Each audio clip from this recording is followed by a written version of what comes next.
ต้องยากพูดเลยคือแต่ว่างั้นลองชื่อซูมจำจริงนะจำนะยังจังหวะแค่ต้องเชื่อเนี่ยว่าคูณเศร้าคุณสาว คูณเศร้าเดี๋ยวนี่ก็มาเจอคูณหกคูณหกคุณติดตามได้คูณหกกับคูณสาวทำได้เลย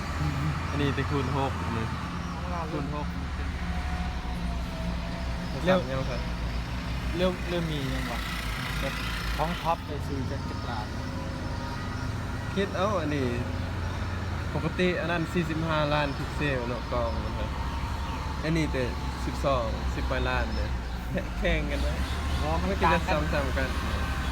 ไอ้ระบบมันแจงระบบมันต่างกัน